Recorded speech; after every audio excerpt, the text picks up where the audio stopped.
Hello, everyone, and welcome back to Learn English Podcast. I'm Emily. And I'm Jack. Thanks so much for tuning in today. Emily, before we dive into today's topic, please remember to subscribe to Learn English Podcast. Your subscription really helps us continue making these episodes for you. Absolutely. It means the world to us. So today, we're going to talk about something that everyone loves, food. Specifically, how to talk about your favorite foods in everyday English. This is such a fun and practical topic because talking about food is one of the most common conversation topics everywhere in the world. Right. Whether you're making small talk, getting to know someone, or deciding where to eat, you'll find yourself talking about food all the time. Exactly. And knowing how to express your preferences and describe what you like can make these conversations much more enjoyable and natural. So let's start with the basics. The most straightforward way to talk about your favorite food is simply to say, my favorite food is, followed by the food. For example, my favorite food is pizza, or my favorite food is sushi. You can also say, I love, followed by a food. I love chocolate, or I love pasta. Another option is I really like, which is slightly less enthusiastic than love, but still positive. I really like Thai food. Now, when someone asks you about your favorite food, the question is usually, what's your favorite food? Or, what kind of food do you like? You might also hear, what do you like to eat? Or, more casually, what foods are you into? Into is informal, but very common. I'm really into Mexican food lately. Means you're currently enjoying it a lot. Let's talk about how to describe why you like certain foods. You might say, I like it because it's delicious, or I love how it tastes. It's so flavorful, or it has amazing flavor, are great ways to describe tasty food. You could say, it's really tasty, or it's absolutely delicious to express strong appreciation. Yummy is informal and casual, often used for comfort foods or sweet things. This cake is so yummy. Though yummy sounds a bit childish to some people, so it's best used in very casual situations. Right. More sophisticated alternatives would be delectable, scrumptious, or mouth-watering. The food at that restaurant is mouth-watering, suggests it's so good it makes you salivate just thinking about it. Now let's discuss different categories of food preferences. Some people prefer savory foods over sweet foods. I have a sweet tooth is a common expression, meaning you really enjoy sweet things like candy, cake, and desserts. I'm more of a savory person, means you prefer salty or non-sweet foods. You might say, I prefer savory snacks to sweet ones, or I'd rather have chips than cookies. Some people say, I'm not big on sweets, meaning they don't particularly enjoy sweet foods. Or, I don't have much of a sweet tooth expresses the same idea. Now let's talk about specific types of cuisine. You might say, I love Italian food, or Chinese food is my favorite. I'm a big fan of Japanese cuisine, or I really enjoy Indian food. Notice we say Italian food or Italian cuisine, not just Italian. The word food or cuisine is important. Though in very casual speech, people sometimes drop it. I could really go for some Italian right now. Cuisine sounds more formal and sophisticated than food. French cuisine sounds fancier than French food. When talking about specific dishes, you can say, my favorite dish is, followed by the name. My favorite dish is spaghetti carbonara, or I love chicken tikka masala. My go-to meal is, describes what you often choose or order. My go-to meal is a burger and fries. This suggests it's your reliable choice, something you turn to regularly. I always order is similar. I always order the salmon when I go to that restaurant. Now let's discuss texture and how to describe it. Some people love crunchy foods. I love crunchy vegetables, or I prefer crispy peanut butter to smooth. Crispy is often used for foods that should be crunchy, like fried chicken or bacon. I like my bacon crispy. Creamy describes smooth, rich textures. I love creamy pasta sauces, or this soup is wonderfully creamy. Chewy can be positive or negative depending on context. I like chewy cookies versus this meat is too chewy. Tender is positive for meat. The steak was so tender it melted in my mouth. Juicy is another positive descriptor, especially for meat and fruit. I love juicy watermelon, or this burger is perfectly juicy. Moist is good for cakes and baked goods. This chocolate cake is so moist. Though some people dislike the word moist for some reason, it's still the correct descriptor. Fluffy describes light, airy textures. These pancakes are so fluffy. Now let's discuss temperature preferences. Some people say, I prefer my food piping hot. Piping hot means extremely hot, just served. I like my coffee piping hot. Others might say, I don't like food that's too hot. I prefer it warm. For cold foods, you might say, I love ice-cold drinks, or I prefer my salad chilled. Room temperature is another option. I actually prefer pizza at room temperature. Now let's discuss portion sizes and how much you like to eat. You might say, I'm a big eater if you typically eat large portions. Or, I don't eat much. I'm a light eater if you prefer smaller amounts. I have a huge appetite means you get very hungry and eat a lot. I could eat this all day is a casual way to express that you really love something. I can't get enough of this expresses the same sentiment that you love it so much you want more and more. Now let's talk about food combinations and pairings. You might say, I love the combination of sweet and salty. Chocolate and peanut butter go perfectly together, or wine and cheese pair beautifully. This goes well with describes good pairings. This sauce goes well with chicken. These flavors complement each other is more formal and sophisticated. Now let's discuss frequency of eating certain foods. You might say, I eat this all the time. I have this for breakfast every day, or I eat pizza at least once a week.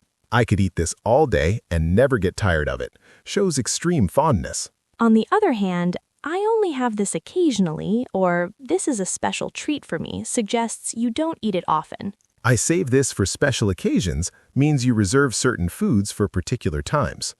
Now let's talk about comfort foods. These are foods that make you feel good emotionally. Mac and cheese is my comfort food, or when I'm sad, I always want ice cream. This reminds me of home is a common reason why something becomes a comfort food. My mom used to make this for me, explains the emotional connection to a food. This brings back memories or this takes me back to my childhood express nostalgia. Now, let's discuss how to describe foods you don't like. You might say, I'm not a fan of, followed by a food. I'm not a fan of mushrooms is polite and not too strong. I don't really like is similar. I don't really like spicy food. For stronger dislike, you might say I hate or I can't stand. I can't stand onions, or I hate broccoli. Though in polite company, I'm not fond of is softer than I hate. You might also say, it's not my thing, or it's not for me. Raw fish just isn't my thing sounds less harsh than I hate raw fish. For foods you've never tried, you can say, I've never tried it, or I haven't had it yet. I'd like to try it someday shows openness even if you haven't experienced it. Now let's talk about dietary restrictions and preferences. You might say, I'm vegetarian, or I don't eat meat. I'm vegan, so I avoid all animal products. Or I'm lactose intolerant, so I can't have dairy. I'm allergic to peanuts, or I have a gluten sensitivity. Explain health-related restrictions. I'm trying to eat healthier, or I'm watching what I eat. Describe conscious dietary choices. I'm on a diet, or I'm cutting back on sugar. Explain temporary restrictions. Now, let's discuss how to express cravings. I'm craving, followed by a food, is very common. I'm craving chocolate right now, or I'm really craving pizza. I have a craving for is similar. I have a craving for something sweet. I could really go for is casual. I could really go for a burger right now. I'm in the mood for is another option. I'm in the mood for Chinese food tonight. I'm dying for is emphatic and dramatic. I'm dying for a cup of coffee. Though that might be a bit exaggerated for polite conversation. Now let's talk about recommending foods to others. You might say, you have to try this. You should definitely order the pasta. It's amazing. I highly recommend the chocolate cake, or the seafood here is incredible. You won't regret it, or you'll love it. Encourage someone to try something. Trust me, it's delicious, shows confidence in your recommendation. Now, when you're at a restaurant and someone asks what you want, you might say, I'll have the, followed by a dish name. I'll have the grilled salmon, please, or I'll go with the pasta. I think I'll try the, suggests you're choosing something new. I think I'll try the curry. I'm going to order the steak is another way to state your choice. If you're undecided, you might say, I can't decide between the chicken and the fish. I'm torn between two options expresses the same difficulty choosing. What do you recommend asks for advice from others or the server. What's good here is a casual way to ask the same question. Now, let's discuss how to talk about cooking your favorite foods. You might say, I love making this at home. I make a mean lasagna is an informal way to say you're good at making something.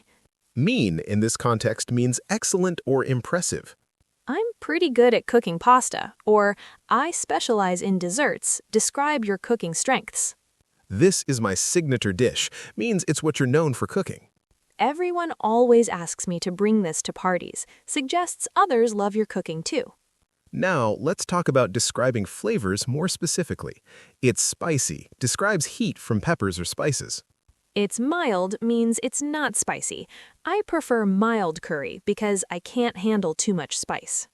It's tangy or it's tart describes sharp, acidic flavors like lemon or vinegar. It's rich means it's heavy, often with cream or butter. This chocolate cake is so rich. It's light is the opposite, not heavy or filling. This salad is nice and light. It's refreshing, often describes cold or citrusy foods. This lemonade is so refreshing. It's hearty means filling and substantial. This stew is really hearty.